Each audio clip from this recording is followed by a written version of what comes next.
put in our CMI bios is our denominational affiliation, because we're supposed to be non-denominational. But we actually have quite a connection. I'm in what's called the Reformed Presbyterian denomination. Some of you have probably heard of RPCNA. And we're actually an exclusive psalmody congregation. But William Den Hollander at Bethel, north of Toronto, was a good friend of our congregation, and we used to do pulpit supplies with him. And my dad tutored 2 of his sons in Hebrew. So we have that connection with the Canadian Reformed in the Toronto area. So as Selby said, I would like to deal with the topic of biblical creation versus evolution. I'm going to define evolution in a minute, but what I want to do is ask, why should we even care? You know that there are many people in the broader Protestant church, even in the evangelical church, who would tell you that God could have used evolution as his mechanism for bringing around the variety of life that we see. But I want to just show you, if you take an evolutionary basis, some of the problems. For example, Bertrand Russell, he was a mathematician and a philosopher in the UK, and he says that mankind is just a curious accident in a backwater. Peter Atkins, he says mankind is just a bit of slime on the planet. And Stephen Jay Gould, actually I took courses from him. He was a famous lecturer, so you'd go to the lectures, but then you'd have the teaching assistants, right, that you deal with. But he died fairly young, actually. A fortuitous cosmic afterthought, a tiny little twig on the bush of life. That's it. Those 3 individuals, by the way, they're all dead, so they know now that they were wrong. But putting that aside, Richard Dawkins, an outspoken evolutionist, atheist, he says we live in a universe which has no design, no purpose, no evil, no good, nothing but blind, pitiless indifference. All of these men were proponents of evolution. And according to them, we're just a bag of chemicals. When you start with a foundation like that, and we've had, 170 years of evolutionary thinking being pushed at us. I was driving down yesterday from Calgary. I had to drive back to Calgary and then drive down again because I spoke this morning in Calgary, so I've done a lot of driving. But I was driving down, and I'm hearing on the radio, it turned on, and the guy was pushing evolution. You hear it everywhere. So if you start with the foundation of evolution, you see the confusion in our culture right now. Throughout the media and through government, it's there. Now, that's not the only cause of the evil in our society right now. Is not the only cause isn't evolution, but it certainly contributes to it because we don't have a moral foundation. In contrast, if you start with biblical creation, you get a very different perspective. I'm going to ask the question, I'll come back to it in a moment, and it's not a rhetorical question. I want you to think about an answer, and I'll see if you can give an answer. Why did I put biblical creation below God's word?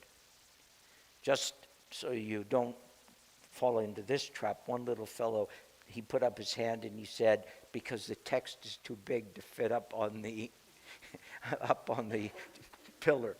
No. Think about why. We would all say that the most important thing is what God says, right? But why did I put biblical creation below God's word?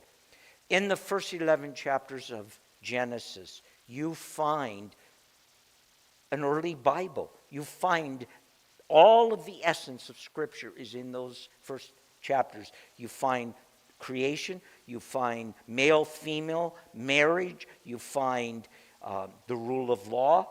Adam and Eve were told not to eat of a particular tree, the fruit of a particular tree. You find the cultural mandate in Genesis 1:26, where God gives dominion over the creation. You you find all of this, and you find sin and the gospel. Because in Genesis 3:15, the proto-evangelium is there. Now, why did I put biblical creation below God's word? Anybody want to suggest why? So what's the very first verse of the Bible? You should all know it. In the beginning, God created the heavens and the earth, right? We should all know that one. What is the third verse? Genesis chapter 1, verse 3. And God said, let there be light. Do you notice the order that God communicates about himself? The very first thing he says about himself is he's a creator. Then he indicates that he's a communicator. That's the order. So that's why I did it in that order, because that's the order God presents his character to us. Selby, you hit on a very key point when you were making your comments. That is that if you start with Genesis 1, God presents himself as a creator. You go to Revelation. What do the hosts in heaven declare? You are worthy to receive all glory and honor. Why? Because you created all things. You go to Nehemiah in his prayer. You go to Isaiah in chapter 44 and 45. How does God defend himself? You go to the book of Job, the oldest book in the Bible. And it was probably written 200 years before Abraham. That book, after the debates between Job and his supposed friends, how does God defend himself? Where were you when I laid the foundations of the earth? The doctrine of creation permeates Scripture from cover to cover. And it's everywhere. I have another presentation where I deal with the biblical presentation of it, and every single doctrine is founded on God as the creator. Every single doctrine. Morality is because he's the creator. Everything is founded on God as the creator. So that's why I put biblical creation at the bottom. Now, many people say, yeah, I believe that God created, in the church will say, I believe that God created, and they will say that they have a Christian worldview. They are not in favor of medical assistance in dying or various other things. Just on that, I stayed with Pete and Mel. Many of you probably know Pete and Mel on Thursday night. And she is on the board of ARPA, and Colin Postma, who works for ARPA, is in our Ottawa congregation. So I had another connection I discovered there with Mel. But why I brought that up is a Christian worldview. ARPA is presenting a Christian worldview in a political environment. But we find in the church that there are many people who believe in deep time. That the universe is 13.8 billion years old and the earth is 4.5 billion years old. And they also believe that God used a mechanism for evolution. In fact, a Pew Research study that was done indicated that 38% of evangelicals believe in evolution. 38%. That's a significant number. That's not liberal churches.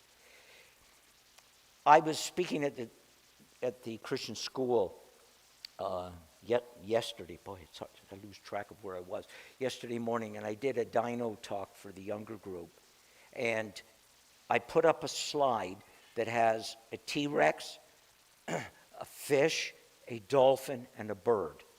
And you can picture those on the slide. And I asked the kids, which of those is the oldest? Guess which they all said was the oldest? The T-Rex. Right there, we have a fundamental problem. These little kids in a Christian school, almost all of them believe the T-Rex is the oldest, but it isn't. Because on day 5 of creation, the sea life and the bird life were created. But on day 6, the land-based creatures were created. So actually the T-Rex is a day younger than the... So this is how permeated we are with the evolutionary paradigm. And what happens is when the church follows the world, young people exit the church.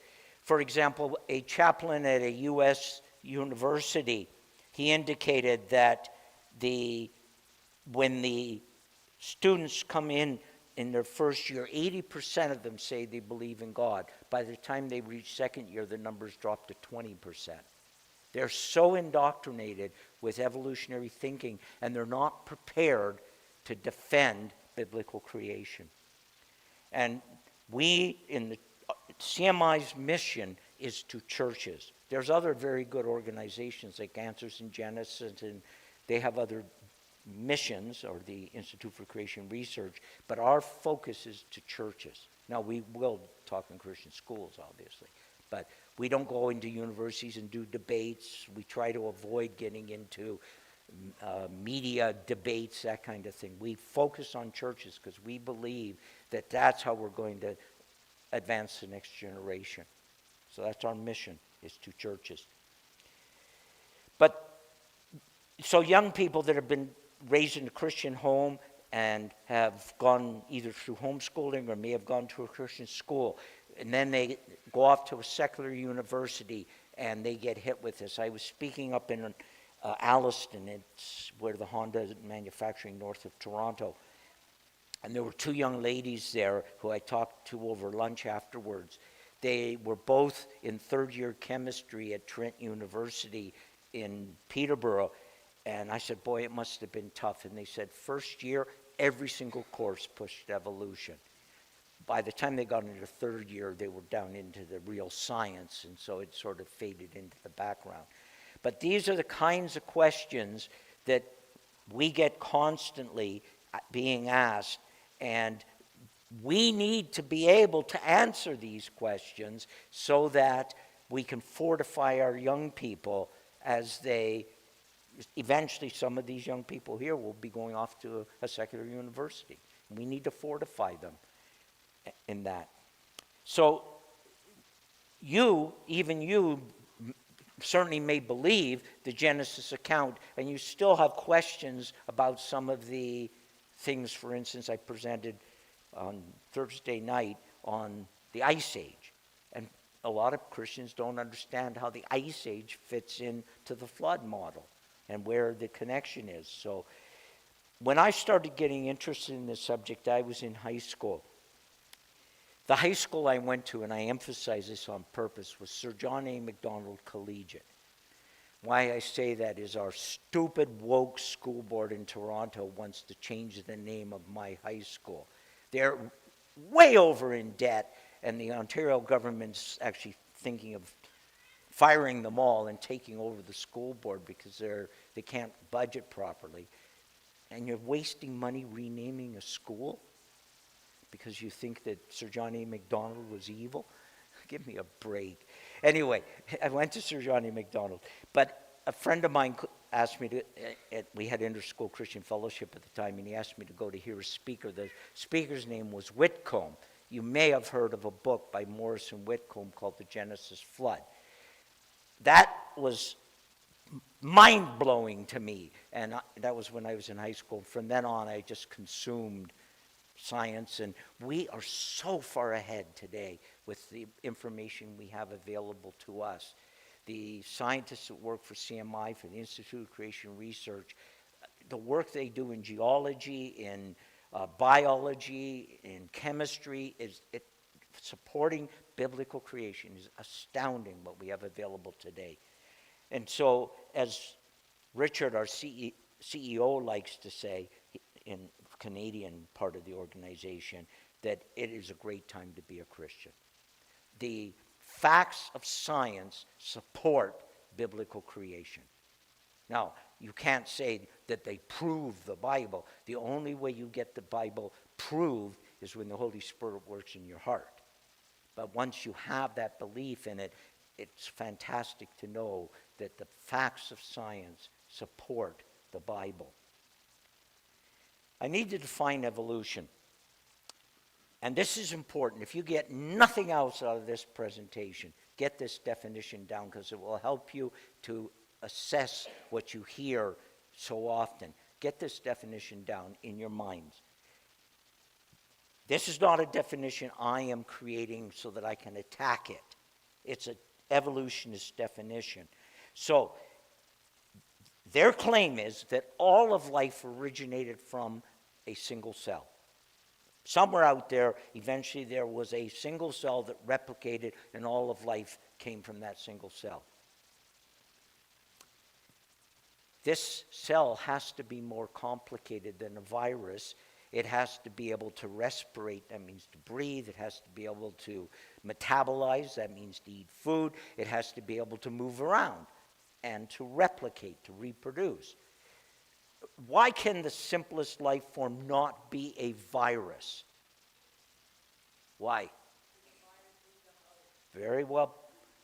Were you in my class? You were, right. I presented on chance and the origin of life to the older kids. Somebody was listening. I'm impressed. Okay, yes, a virus needs a host. So you'd have the chicken and egg problem. If you don't have a host, you're not going to have a virus reproducing. So let's assume that it's a bacteria. Just make that assumption as it's starting.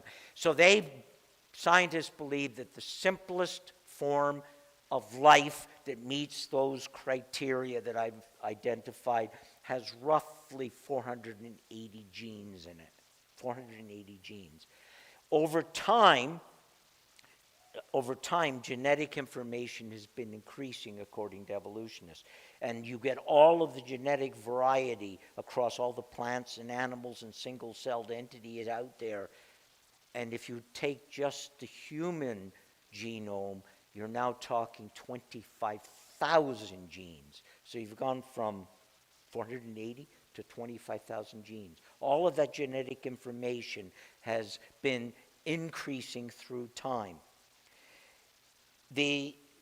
All of the species across the top there have genetic information, and there's a lot of variety. But some animals have died out, and those are some are found only in the fossil record. Others died out in more modern times, like the great auk off the coast of Newfoundland, or the dodo bird off of Madagascar. Those kinds of things died out. So one other piece is that there is this concept called the missing link. That's not a term that the creationists have invented. Evolutionists invented this term, the missing links. Interesting enough, Stephen Jay Gould, who I mentioned earlier, he spent much of his career in academia trying to explain how the fossil record has so many gaps in it. That's what he spent much of his career. One of the things he came up with was the concept of punctuated equilibrium. And what he basically said was, you can't see evolution because it occurs in short, simple bursts. And it happens so quickly that you don't see its result in the fossil record. So we have no evidence for evolution, but nevertheless it occurs. That's how he answered it, his approach to it. Now here's Lynn Margulis's definition. She was a very outspoken evolutionist. Listen to her definition. Every form of life on earth, oak tree and elephant, bird and bacterium, shares a common ancestry.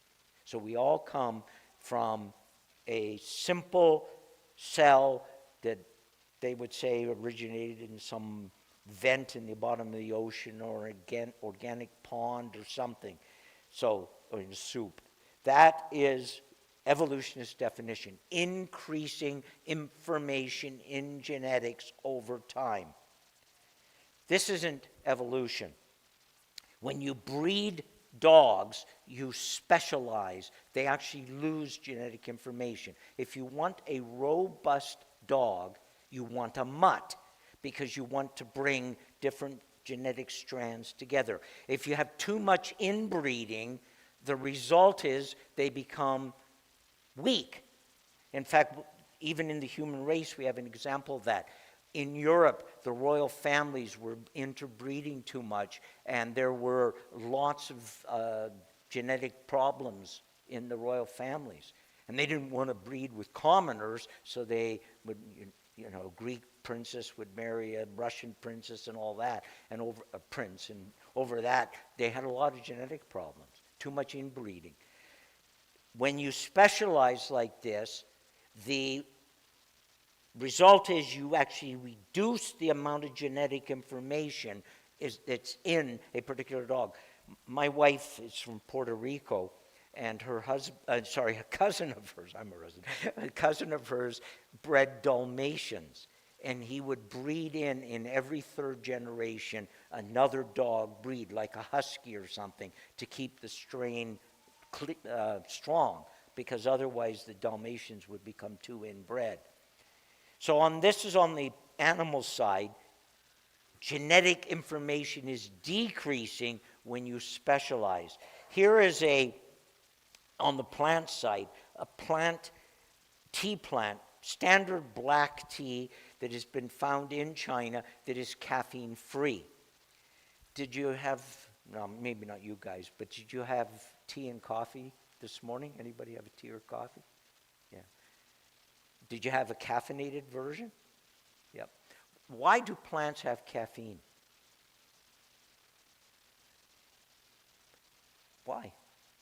Cocoa, coffee, tea, many other plants have caffeine. Why? You guys, many of you are farmers. You should know why you need protect your plants with what? Pesticides of some form, right? Unless you're pure organic farming. But pesticide. When you have your tea and coffee, you are drinking a pesticide. Did you know that? Now, we drink it in such low quantities that it generally doesn't hurt us. But if you have some of those highly caffeinated jolt drinks, they can cause problems with your heart. Do you see up in the upper right on that screen? I will not drink a decaffeinated tea or coffee. The chemicals they use to leach out the caffeine are far worse for you than the caffeine. One of the chemicals is methyl chloride, and it's a paint and nail polish remover. And they actually soak out the caffeine with that. One of the other ways they can get caffeine out is with very high pressure steam. But then the end product is so tasteless when they've done that, right? Nobody wants to drink the tea or coffee that's had that. So this tea is caffeine-free, naturally caffeine-free. It takes about 7 years to grow a tea plant to maturity so that you can start harvesting tea leaves. And you'd have to have fields and fields of it if you want to go to commercial production. And you're going to have to protect these plants, so you're going to have to use some pesticide or grow them in greenhouses or do something to protect them. The interesting thing is the economists reported on this, and they said that this plant had lost the ability to produce an enzyme. And the enzyme is called caffeine synthase, which means just synthesize caffeine, make caffeine. That's what it would produce. And notice, though, the word they use. It's evolutionary journey. This isn't evolution. It's a loss of genetic information. It's a loss of robustness. It is decay. It is devolution. And they use this bait and switch all the time in the literature. This is what you've got to watch for. Is this increasing information? That's what they're claiming evolution. If it isn't that, then it's not evolution. I had a woman this morning who came up to me, and because I talked about mutations. I'll mention them briefly here. But she asked me, well, how she was trying to understand natural selection versus mutations. And I said, all of the variety we see around us comes from an original set of genetic information. So I don't know if dogs came from wolves. There's a lot of debate if they did. But let's just assume, for the sake of discussion, that there was one canine kind pair that came out of the ark, and out of that wolves and foxes and dogs, right, and coyotes came out of that. Each of those has less genetic information than the original kind. Natural selection actually specializes. So let's say you had a a fox that could produce long hair and short hair, children, pups with long hair or short hair. And they were in an environmental niche where they needed long hair to be more protected because it was very cold. Over time, the short hair gene would disappear from the population because they would continue to have the long hair ones would be surviving the short hair. That isn't mutation. That information is there in the genes and it's been lost. Mutations are making mistakes in the genes, changing the actual structure, and that's the difference. But what we proclaim is that God created in 6 natural days, as he says in Genesis 1, and he did this 6,000 years ago, roughly. And at that point, sometimes in my audiences, people's heads explode. One fellow I was speaking up in Aurelia, and he was a first-year university student at U of T. And you know, first-year university students are the smartest people on the face of the earth, right?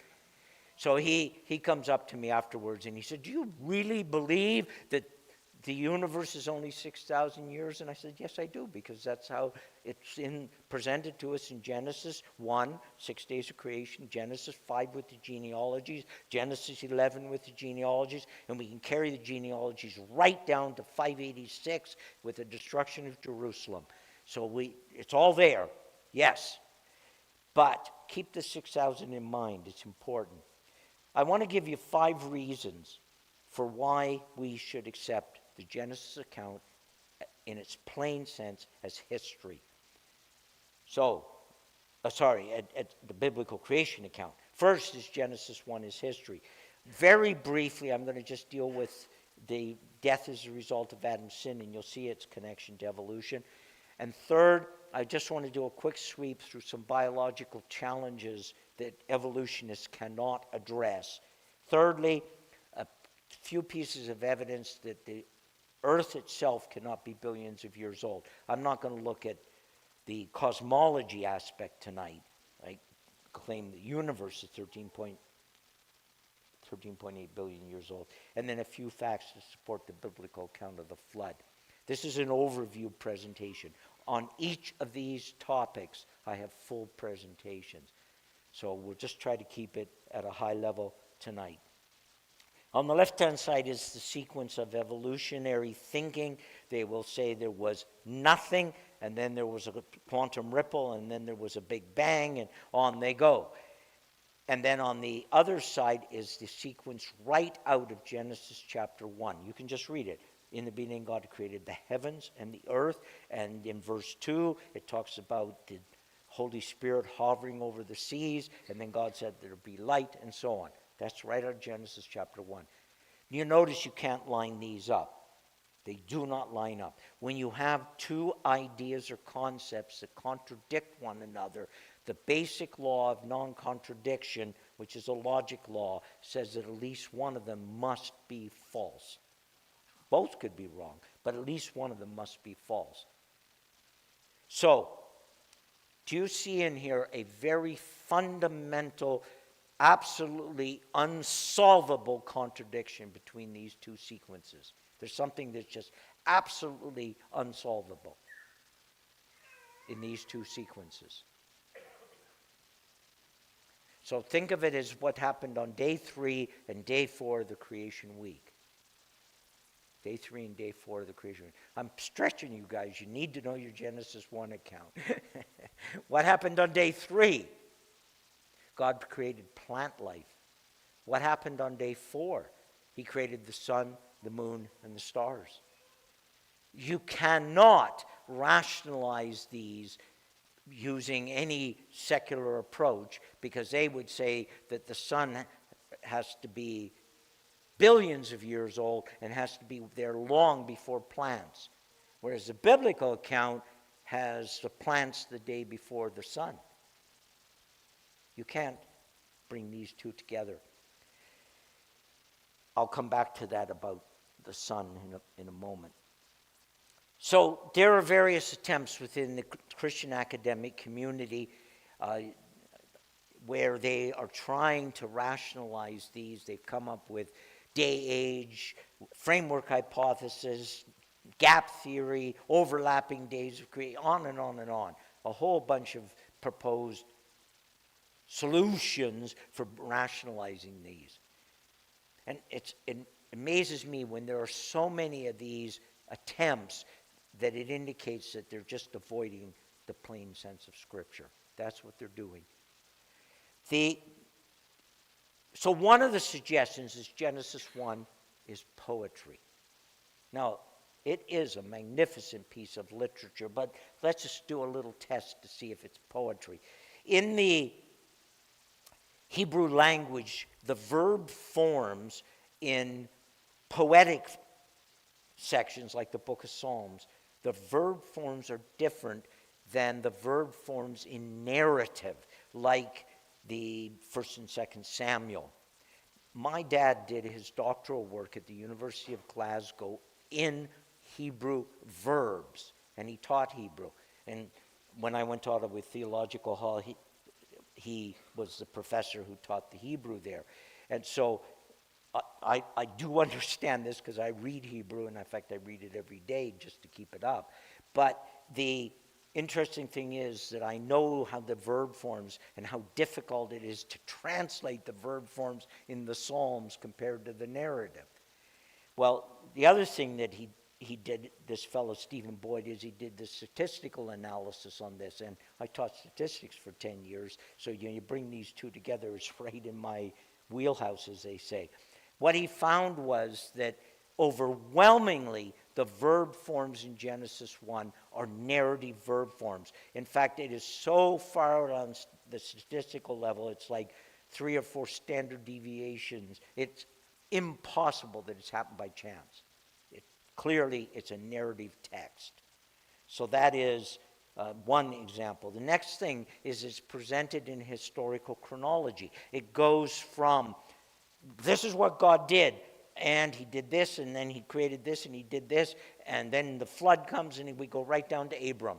And it's just part of a historical sequence. It's presented as historical chronology. It's not structured like Psalms. You know, the Psalms have parallelism. They're not structured as narrative chronology as what we see in it. And we are told that God created in 6 days, and he did this to create a pattern for the week. Where in Scripture do we know that he did it to create a pattern for the week? I'll give you a hint. It's in Exodus and Deuteronomy. Sorry? Yeah. Exodus 20, verse 11. Yes. For in 6 days, right, God created, and therefore you shall work 6 days and rest on the 7th, right? That is important that you understand that that's what he did, because people have attempted to get rid of the 7-day week throughout history. In ancient Egypt, they tried it for a while. In the Russian Revolution and in the French Revolution and under Mao in China, they attempted to get rid of the 7-day week. Why do we have a 7-day week? Worldwide, everywhere, it's a 7-day week. Why? Well, it goes right back to creation. Now, it's interesting that attempts have been made to explain it, say, for instance, 7 objects in the solar system. There are more than 7 objects in the solar system that are observable with the naked eye. That doesn't help. We have 10 digits. That doesn't explain it. They cannot explain it. If you're interested, I've written a paper on this. It's on our website, why we have a 7-day week. Do you know that Augustine said that God could have created it all instantaneously? But he didn't. He did it across 6 days to set the pattern for the week. So that's what we get in Genesis 1. We also have this concept in Hebrew called the consecutive wa. It's a Hebrew, it's a little stroke. In fact, there's a point where Jesus, I don't remember how it is in the ESV, but in the old King James, it was jot and tittle or something like that. I don't remember what it is in the ESV, which is what we use, but he's talking about these little tiny pieces of Hebrew language there, and this little stroke of a pen, it looks like an L, a lowercase L, like a little bar. It can be translated as and or but or in modern translations like the ESV, we also see it as then and now and various things like that. I grew up on the old King James, and in there you really see and all the time.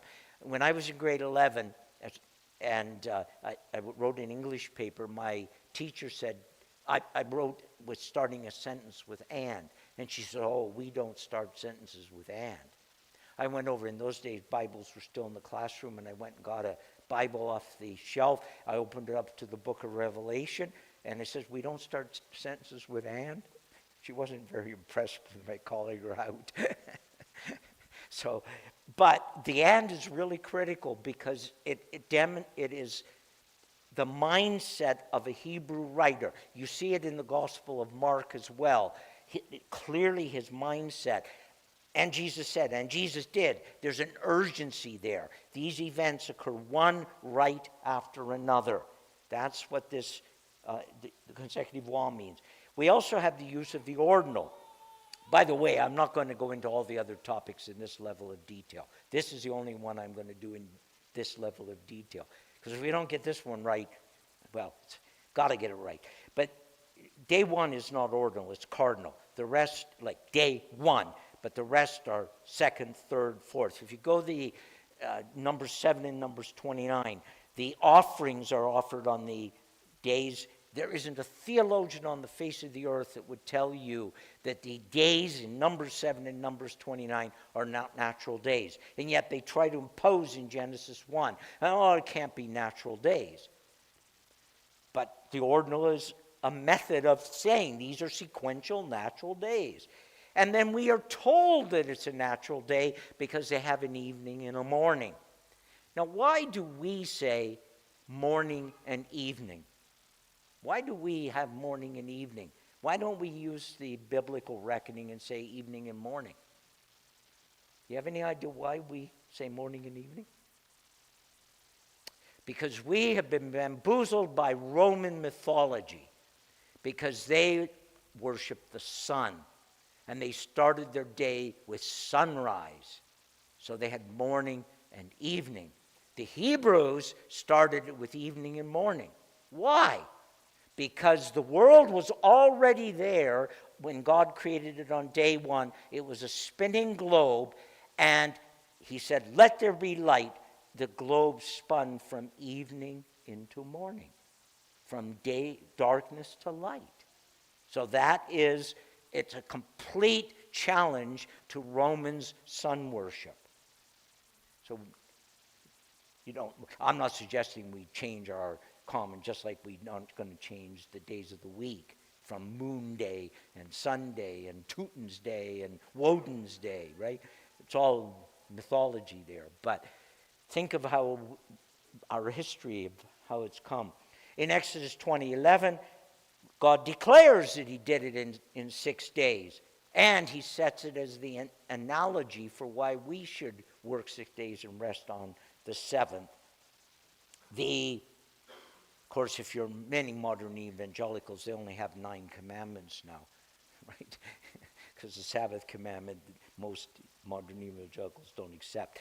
But we also have in many places in the Bible reflections back on Genesis 1 and treating it as history. Selby, you mentioned Psalm 104, for example.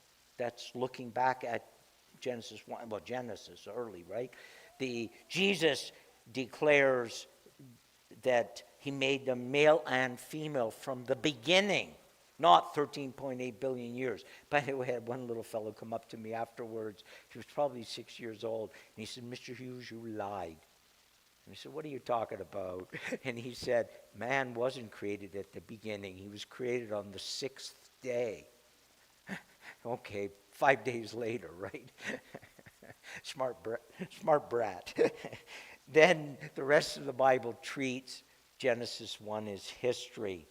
So I've spent the most amount of time on this because it is, as the writer of Hebrews says, by faith we understand the universe was created by the word of God, so that what is seen was not made out of the things that are visible. If we do not accept Genesis chapter 1 as in its plain sense that God created in 6 natural days, then I say bluntly, close your Bible. Because why would you accept the miracle of the virgin conception? Why would you accept the miracle of the resurrection if you cannot believe that God did what he said he did? It's that simple to me. Now, I may be totally naive, but it's that simple. So, second topic, very briefly, death as a result of Adam's sin. There is debates in the Christian community as whether Adam's sin only brought death on the human race or also affected the living creatures. Not all life is the same. Plant life is not the same as living creatures. And God uses a different term in the Hebrew when he's talking about living creatures than plants. So, what causes living creatures? Man is called a living creature, as are birds and sea creatures and animals on land. They're called living creatures. What is the cause of death here? It's the sin of Adam. When at the end of the creation week, when God saw everything he made, he declared it to be absolutely perfect. He saw all that he had made, and it was very good. If there's been 540 million years of biological evolution from the Cambrian to the Precambrian layer there all the way up, we find in the fossil record evidence of death and decay and carnivorism. There are fossils of animals that have eaten other animals and their stomach contents fossilized. We know all of this dreaded, there's rickets and cancer in the fossil record. I don't care how you define the word good. This is not good. All very good. And so it is, death is, and decay is the result of Adam's sin. He brought the curse on the entire created realm, as we know that in Genesis 3. And every single fossil must have been formed after Adam sinned. It is that simple. So we believe, of course, at CMI that most of the fossils were formed during the flood. Some were possibly formed during the Ice Age, but all of them were formed after Adam sinned.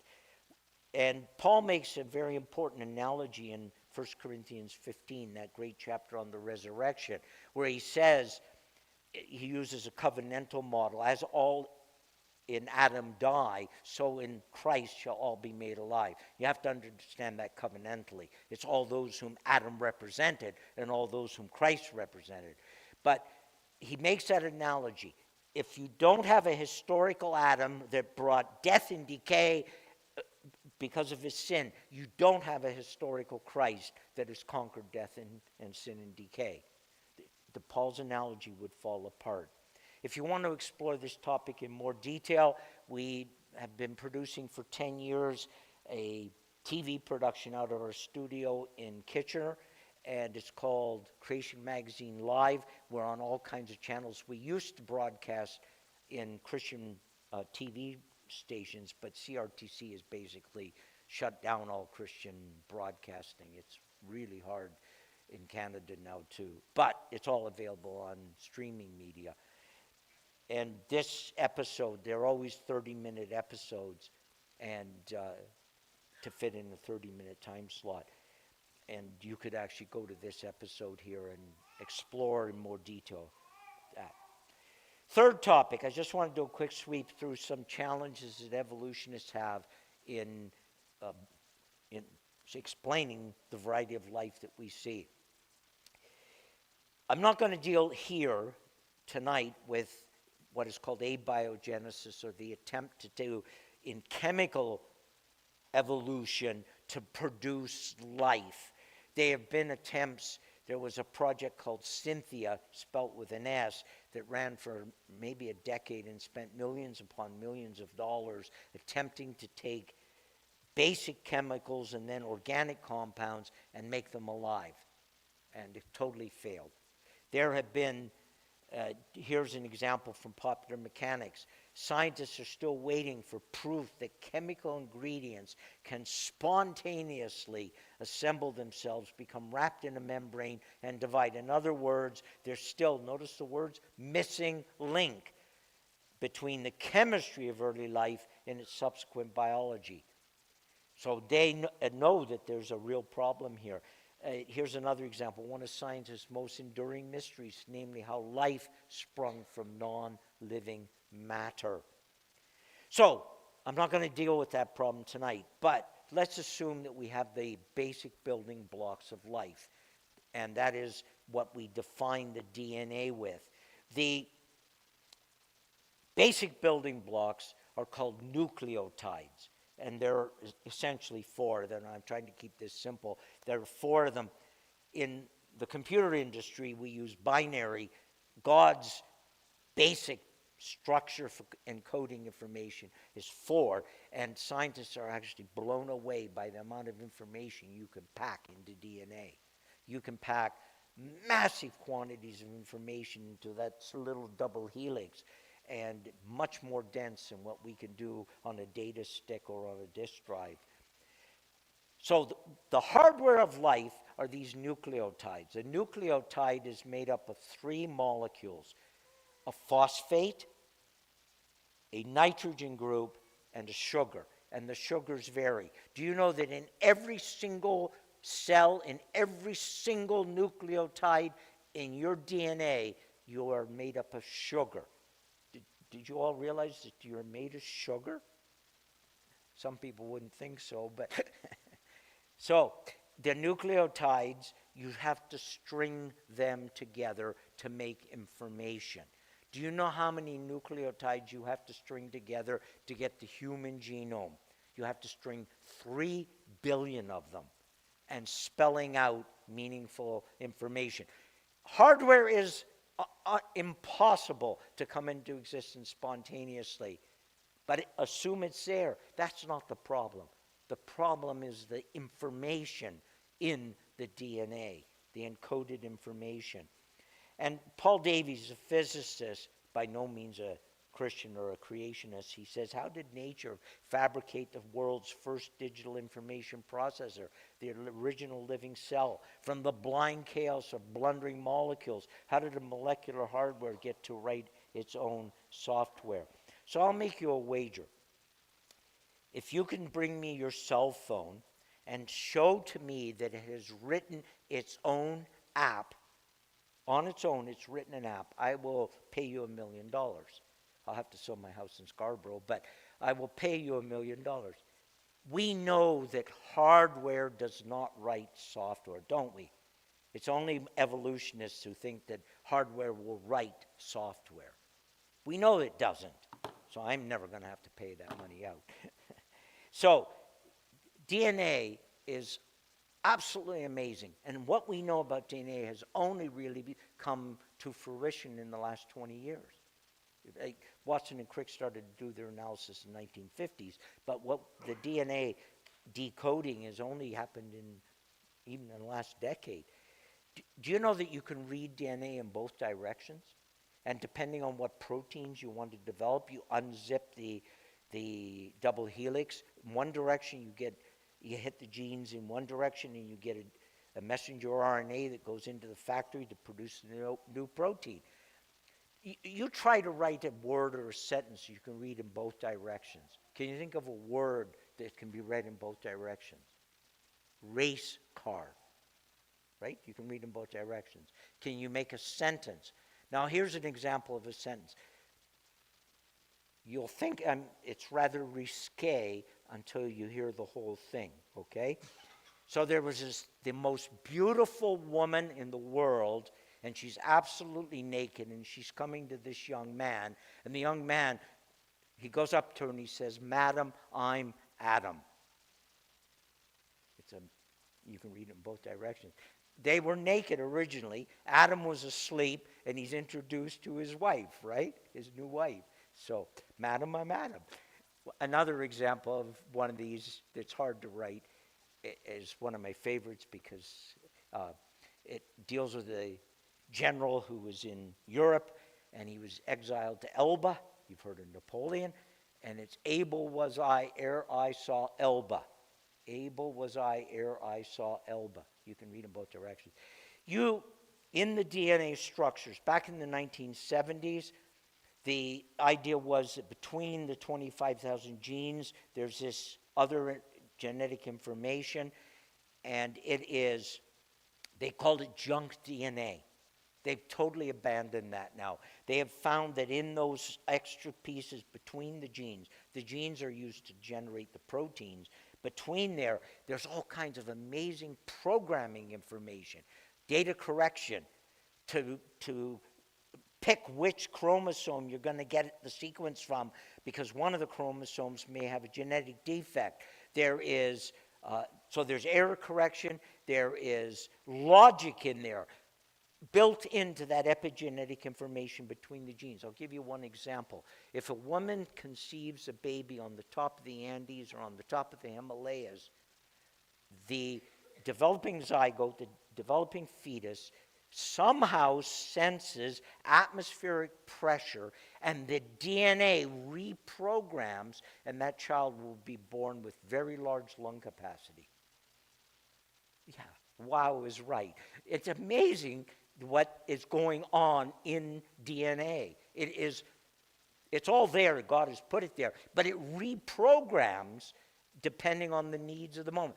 When a mother bird is sitting on a nest, depending on which song she sings, the developing chicks will change, depending on which song she sings. That's built into the DNA. I could go on, but I don't want to go longer because we'll be here all night. But if there's anything that says made by God, it's DNA. That is God's information. He coded it. He wrote the program. And it's astounding what's there. Let's take it up a level. You ask any biologist, how did cells get a nucleus? They cannot explain it. And in that nucleus, there is cells with nucleuses have nuclear DNA. Not all cells in our bodies have nucleuses, but the ones that do have nuclear DNA. How do cells get a nucleus? Let's take it up a level. How did multicellular entities come into existence? We all started life, apparently, from a single cell. So how did they all become all these different kinds of cells? And then how did they come together to work together? In the human body, there's roughly 250 different types of cells. How did they all coordinate to make a human being? And they work together. If you cut your finger, immediately electrical and chemical signals fire, and the cells say, hey guys, we need some coagulant over here and we need it real quick. Okay, we stopped the bleeding. Now we need some subdermal cells. Okay, now we need some dermal cells. Oh, we need a hair follicle. All this communication's going on. How do cells learn to talk to one another? Let's take it up a level. In asexual reproduction, like in an amoeba, they have the chromosomes duplicate and then the cell splits. In sexual reproduction, you get two sets of chromosomes, one from the mother and one from the father, and those two work together to create either a male or a female entity. And even if you had, by some amazing random chance, a male entity was to come into existence, you would have had to have at the same time in the same place a female entity come into existence. How do you explain sexual reproduction? Well, the Bible has the answer. He created the male and female by their kinds. So we have that. When Charles Darwin wrote his book on the origin of species, he says, if it could be demonstrated that any complex organ existed which could not possibly have been formed by numerous successive slight modifications, my theory would absolutely break down. Darwin didn't know anything about DNA. 100 years later, they were starting to decode with Watson and Crick. He knew nothing about genetics. Mendel was growing his garden peas in his monastery in Germany in the 19th century. He published his seminal paper on the topic about 5 years after Darwin. Nobody paid any attention to genetics until about 1900. We know how important genetics are today. Genetic registries, the genetic diseases, the solving criminal investigation with genetics, and so on and so on. It's everywhere. You hear about genetics these days. Darwin didn't know anything about it, and he knew nothing about the complexity of cells. In his day, a cell was an amorphous mass of protoplasm. That's what they thought. It's just like Jell-O. Well, we now know that cells are amazing manufacturing facilities. You go to YouTube and look at things like ATP, which is basically generating the fuel for the cell, and the motors and things like that. It's astounding what is going on inside of cells. And so here's an example of the flagellum of a E. coli. There was a E. coli outbreak in Edmonton there 2 years ago or something like that. Do you know every one of us has E. coli in our bodies? But there are certain strands of it which are deadly, and if you get them in the wrong place, that's the problem. But E. coli has this interesting flagellum. It's a combination of a rudder and a propeller. You know, boats have a propeller and a rudder. The flagellum spins, and it also moves. Like, it's an amazing piece of machinery. And you need every single, those different colors there on the right are different proteins. All of that has to be assembled when the new cell is being produced, or that E. coli is going absolutely nowhere. So it all has to be there. You can't do it through slight modifications like Darwin said if it could be demonstrated. Well, yeah, we can demonstrate. And he says my theory completely falls apart. So we call Darwin's bluff right here with the machines there. Let's take it up a level. Do any of you grow tomatoes in your gardens? Tomatoes? Yeah. What do you need to have lots of tomatoes? Well, you look into the picture and you say, we need bees. Well, no. The bee you might think of is the honeybee. Those were actually imported from Europe. The bee you need is a bumblebee. The bumblebees are native to the Americas, and tomatoes are native to the Americas. And they work in a symbiotic relationship. Down in Leamington, which is on the north shore of Lake Erie in Ontario, is the largest concentration of greenhouses in the world. And I'm not talking about like a garden greenhouse. I'm talking industrial-sized greenhouses. In there, in fact, Heinz has moved production of ketchup back into Canada before the Trump tariffs. They moved them back because they can get fresh tomatoes year-round now. They've moved production of the Heinz ketchup back into Ontario, in Leamington. We get fresh tomatoes, fresh strawberries, fresh lettuce, cucumbers, peppers, all from those greenhouses, and they're only an hour or two drive into Toronto, and that's coming out of those greenhouses. It is amazing what you get in those. Well, in the tomato greenhouses there, they have to pollinate the tomatoes, flowers. So there are basically only two ways you can do this. One is they use those machines, that have the accordions, and you can go up and down on them, platforms, and they go down the aisles. The tomato vines are really high in the greenhouses, and they go down them, and they use an electrostatic wand, and the pollen dust goes all over, right? But you shake every single flower cluster. That's one way you can do it. The other way you can do it is to bring in bumblebees. When Canada Post is working, you can bring in, they literally ship a cardboard box with bumblebees. They open a little trapdoor and the bumblebees fly around in the greenhouse. That's what you need, bumblebees, or you have to do it with an electrostatic wand. Why bumblebees? Because bumblebees are the only bee that hums while it works, and it hums at a perfect middle C. And it goes and vibrates the yellow flowers open. It's like a tuning fork. It vibrates the flowers open for pollination. So if you want lots of tomatoes, get other plants that will attract bumblebees, and you'll get a lot more tomatoes. This is an example of a symbiotic relationship. Evolutionists have a tough time on it. We'll take it up one more level. The origin of human languages. When we look at human languages, we realize that there are extremely complex structures associated with them, and older languages are more complex than newer languages. For example, if I go up the Anglo-Saxon side, no, we'll go up the French side of English after the Norman Conquest in 1066. We'll go up the French side. French is a more complex language than English. Latin, which is older, is more complex. Greek is more complex and it's older. And Sanskrit in the Indo-European family of languages is extremely complex. Languages are actually decaying through time. They're getting simpler, modifying. We even see an example in English. One of my daughters teaches English in Quebec City, and one of her little kids said to her, "Miss Hughes, why don't we have in English like we do vous and tu?" Well, we used to with thee and thou, right? But it's falling out. Languages are simplifying through time. And there's been a common vocabulary decline.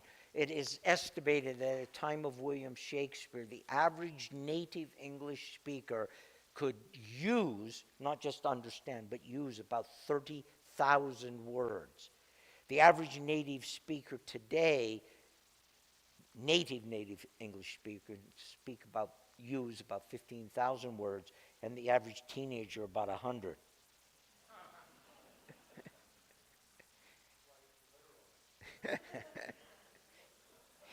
And there was attempts in the past to identify that common proto-language from which all languages have developed. They've given that up. They now talk about the bushes of languages because there's at least 50 completely distinct ways that languages are structured.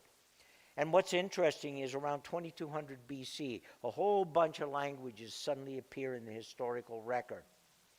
Where do they all come from? Well, imagine this.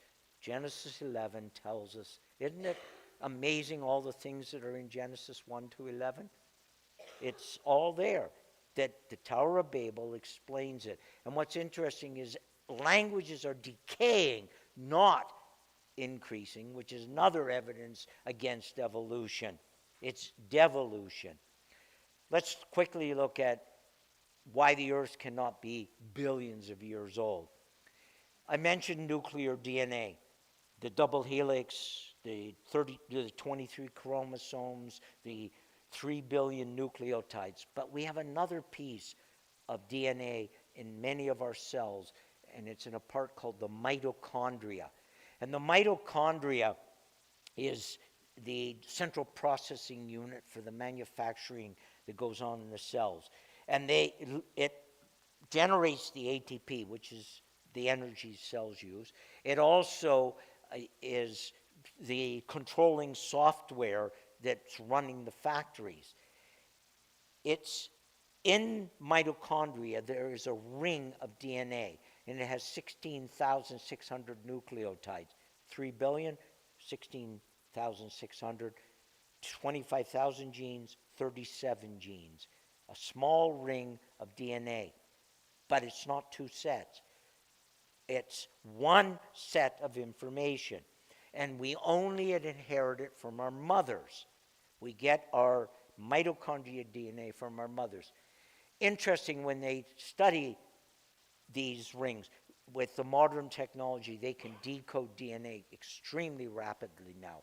And so you could take thousands and thousands of people, compare their mitochondria DNA, and when you're talking 16,600 rings, it only takes a few seconds to decode it.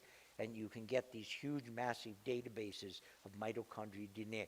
Do you know that there are 3 basic families of mitochondria DNA in the human population? Why 3? Well, we inherit it from our mothers. You're very close. It's the wives of Noah's sons.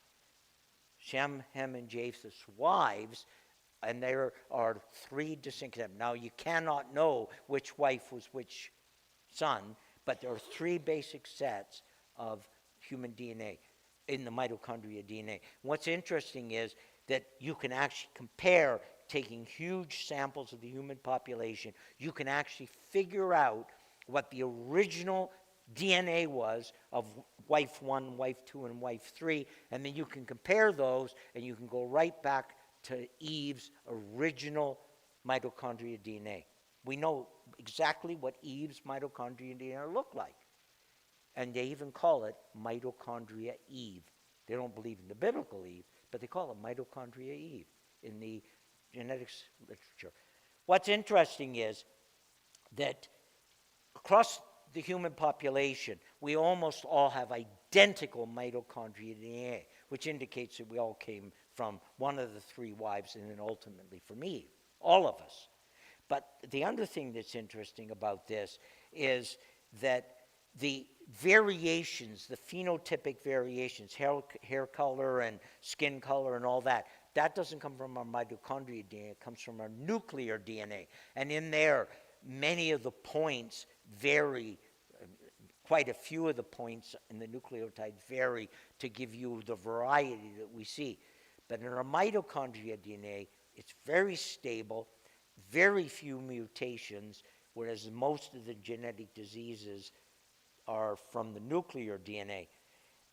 But mutations do occur. And a study was done to determine how rapid these mutations occur. And I'll give you one of the scenarios in the study was using the Russian Romanov family. So I'm inventing this scenario, but it's completely consistent with the study. So picture that in a museum in St. Petersburg, there is a hairbrush from Princess Katerina, and it's been there since 1850. And we can take a piece of that hair, and as long as you get the follicle, we can get the mitochondria DNA. Now, we know who Princess Katerina's great-great-great-great-grandchild is. We can pluck a piece of hair and compare within seconds the mitochondria DNA. And if we do a number of the grandchildren, great-great-great-great-grandchildren, we can see how many mutations have occurred. And Ann Gibbons writing in Science, she says that they had expected a certain number based on their evolutionary paradigm, because they figured humans had been on the earth as Homo sapiens for about 300,000 years, if you find this many mutations. But they found that the mutation rate was far more rapid than she had expected, and it was too rapid to support evolution, she says. And notice what she says, the measured rate indicates that mankind has only been on the earth for 6,000 years. She then goes on and says, but nobody believes that. So here's a piece of evidence from genetics which supports the biblical 6,000 years. And by the way, in another one of my presentations, I showed that in brewer's yeast, in fruit flies, in other things, they all converge on 6,000 years in the mitochondria DNA. It's amazing how they all fit together. A second example why the earth cannot be billions of years old is that the genomes, the human genome is decaying, and mutations are overwhelmingly negative. No one has ever been able to demonstrate a positive mutation. They're overwhelmingly negative, or they're benign, but they still may be negative. And each generation is accumulating roughly at the rate of 200 mutations per generation. So you have a mutant sitting on your lap, and right? Because that little girl is mutated by about 200 more genetic defects than you have. Wow, right? And it's accumulating in every generation. Sanford, who wrote Genetic Entropy book, was a geneticist at Cornell University. He became a Christian later in life, and his whole worldview changed. And he has demonstrated that there's a fundamental problem that in roughly 300 generations, the human population will go extinct. Now, we don't have to worry because we have the promise in Genesis 9 that never again will God destroy the human population that way. And we have the promise in Peter that Jesus is going to renovate the whole created order. So, but genetic diseases are increasing in the human population. There's over 1,000 genetic diseases right now, and it's getting worse and worse. I would ask you, how many of you people here, you don't have to put your hands up, know of somebody who's had cancer? Like everywhere these days, right? It's because, and the next generation is going to be even more prevalent, and it's going to get worse and worse and worse. The human population is decaying rapidly. We are roughly 200 generations from Adam, roughly. So we can, Christ is going to deal with this problem long before it explodes. Mary Schweitzer, writing in the Smithsonian, described finding soft tissue and blood and various things in T-Rex bones. When that paper was written in the magazine Smithsonian, there was a hue and cry from evolutionists. It's impossible. You can't have soft tissue in dino bones that have been buried for 65 million years. And we believe that these bones were buried 4,400 years ago, and it's conceivable that some organic material would have survived that long. The interesting thing is we know that organic material decays, because I have never seen a best before date of 65 million years in my refrigerator or in my pantry, right? We know organic material decays. In our database in CMI, we have over 130 published papers in the secular literature that are dealing with soft tissue, either in dino bones or in other bones. It continually being found. And here, this indicates that these bones were not buried 65 million years ago. Here's one that was found in Saskatchewan a couple of years ago, a T-Rex, and it had soft tissue in it, in the bone. And notice how the CBC reports this. For centuries, it's been thought that there's effectively no trace of biological tissue in a fossil. And there shouldn't be. But then the article goes on. It turns out the fossilization process isn't quite as straightforward, or maybe not as rapid as we thought it would be. This is just pure waffle. They cannot explain how organic material can last 65 million years. And so this is examples of recent finds that support the Bible and not evolution. One more example.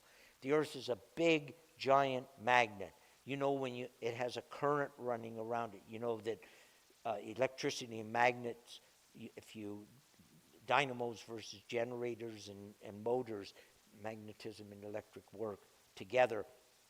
So the magnet with the electric current flowing around creates a protective shell called the magnetosphere that protects us from incoming cosmic rays.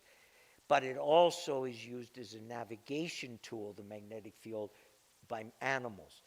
The birds probably use it, sea turtles. And did you know that even dogs use the magnetic field? They can sense it for navigating. I wrote a paper on this. It's on their website if you want to see it. They put GPS devices on dogs. They got them completely disoriented, dropped them out somewhere, and they watched how the dogs would find their way home.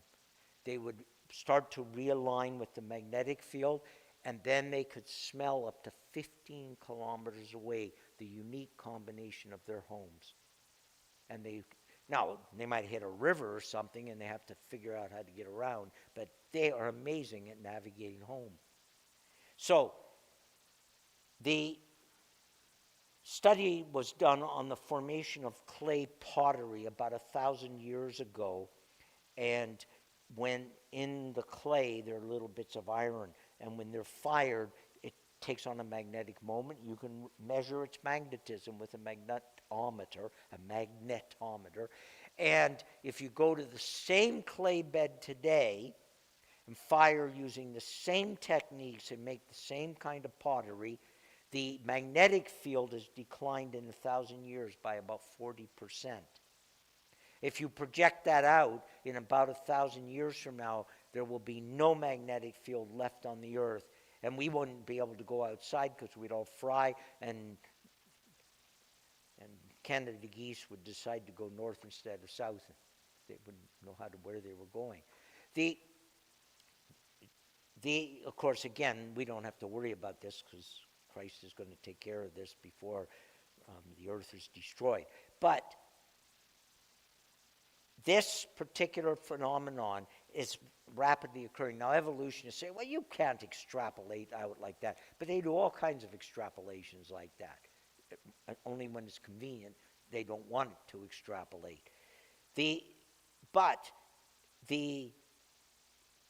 When they study, or here's a secular paper news item that was out.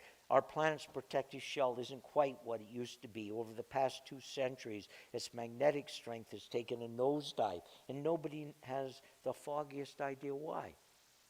Well, I know why. Because the earth is decaying, and it's decaying rapidly. And because the earth isn't old, it's just tired. Paul says the whole creation is groaning, waiting for its redemption. So this is just a few pieces of evidence that indicate that the earth cannot be billions of years old. There's a lot more. But let me just do a few pieces of evidence dealing with the Genesis flood. You try to take any modern geological process that you can see around us, or any atmospheric phenomenon, a climatic phenomenon, that kind of stuff, right? A meteorological phenomenon, like a blizzard or a tornado or that kind of stuff, or find anything, earthquakes, avalanches, anything that will create mass extinctions. And in those mass extinctions, there's all kinds of different life forms jumbled up, and we find in Drumheller, for example, we find not only dino bones there, but mammal and birds and sea creature bones, all intermingled. You find a phenomenon that will explain that other than the Genesis flood. Worldwide sediment layers. If you line up Brazil and Africa, the sediment layers most of the way up are identical, because there was originally a single continent, and then it was splitting apart near the end of the flood as God was creating new deep oceans to store all the water that had come up from the underground aquifers when the fountains of the deep burst open and all these volcanoes spewed out hot water, hit the atmosphere and came down as rain. But those sediment layers, do you know that there's a sediment layers that run from about the middle of Manitoba right across Saskatchewan and Alberta down into the U.S.? How do you explain that size of sediment layers with any modern geological process? It's not a river delta. It has to have been from the Genesis flood. The Grand Canyon wasn't formed by the Colorado River. The carving out of there was when the soft sediment was there, left over from the flood. The water rushing into the new forming ocean basins carved it out, and then the Colorado River followed the path of least resistance. We have an example, a laboratory example in 1980 when Mount St. Helens exploded and all the moisture came firing up, and it also melted the ice cap, and it all came rushing down. And notice how sediment was laid down in the matter of hours. And within 5 years, that was forming into rock. And so that shows how the canyons were formed with sediment being laid down rapidly. We have ripple marks, footprints, leaf imprints, and so on that can only be explained when you have sediment being laid down quickly and relatively gently, which Michael Ord, one of our scientists, geologist and a meteorologist, he explains how this could happen during the flood as the waters were rising and the currents were going back and forth. You find soft tissue preserved. The tissue's decayed away, but the imprint of it is preserved. That can only occur if you lay down the sediment rapidly on top of the dead animals. And then you look in the canyons, and the layers of sediment are razor thin. There's no evidence of erosion, no evidence of soil formation, because they weren't laid down millions of years apart. They were laid down over a 100-day period during the flood. And then we see tree trunks all over the world that are through multiple layers of sediment. And you might have a layer of coal and a layer of sandstone and a layer of shell and limestone and so on, as the currents were going back and forth and dumping it. And these are almost always found, not exclusive, but almost always found in association with coal. So these support the Genesis flood. This rippling, there is no way that hard rock could have been bent like this. The soft sediment, as the new continents were being compressed and formed and mountain building was going on, like the Andes and the Himalayas were being forced up, the soft sediment was being it was plasticized and it was being formed, and then it eventually hardened into rock. These formations, the only way you can explain them is with the Genesis flood. So, we have a tremendous amount of information that we need to be able to keep in our minds and be able to make a defense for why we believe that the Genesis account is correct from Genesis 1 right through Genesis 11.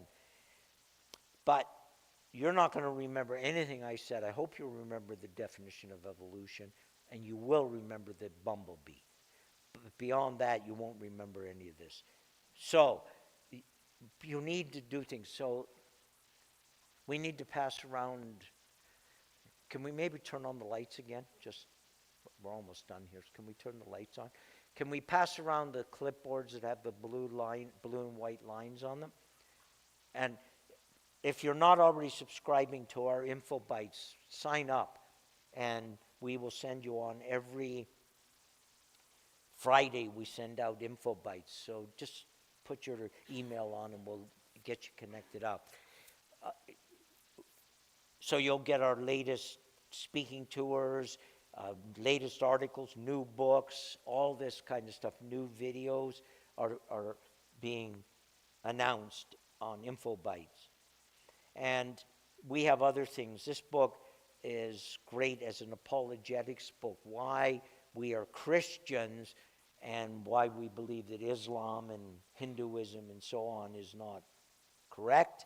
And it's great if you have a friend who is struggling with understanding Christianity. This is a really good resource for that. And then there's the Creation Answers book. It is our main publication. We keep it right up to date. I think we're on the 10th edition, so we're always keeping it up to date. And you don't have to read it cover to cover. You can take whatever topic you're interested in, and you can get them as a pack. And unfortunately, we've sold out all of these, not just in mine, but across our whole inventory worldwide. CMIs in Australia, New Zealand, South Africa, Singapore, United Kingdom and Europe, Canada and the United States. Did I get New Zealand in there as well? Yeah, I think so. So worldwide our inventory, and they're updating this and going to bring out a new edition. The only way you can get that right now is in that big pack. We're only the few copies we have left, we're putting in the big pack until we get it. But this is a really good book written by our scientists, and there's an accompanying DVD that you can get. This commentary is a combination of science and theology on Genesis 1 to 11 by Jonathan Sarfati. And then this pack here, I only have one left of this pack, and it's really, really good material, and you get a massive amount of material. We make no money when we sell this material. We price it at cost. That's our approach. We also do not charge churches anything when we send a speaker out. So how do we fund it? It's all through free will offering. So there's somewhere to put it in there. It's all funded just by donations because we don't charge for speakers, and we have to charge for the materials because of the production costs, but we don't make money on it. It's a loss to us. So, but really good material, and that will help you. Creation Magazine, we've been publishing it for over 45 years, and it is a very family-oriented tool. When I was at the other Canadian Reformed Church on Thursday night, Mel was pushing people, and I said, I'll be surprised if we get 3 subscriptions. And she just pushed people, and we got 6 from her enthusiasm. She has been a big supporter of Creation Magazine. I was speaking in, what's the town to west of here? It begins with L. My brain's going soggy. Yeah, Lethbridge. I was here about a year and a half ago. And there's a fellow who has an apartment building there. And he said he gets back issues of Creation Magazine, and he puts them in the lobby, and they keep disappearing. He's okay with that because it's a good evangelism tool. So if you're not subscribing to it, it's family-oriented, lots of interesting articles.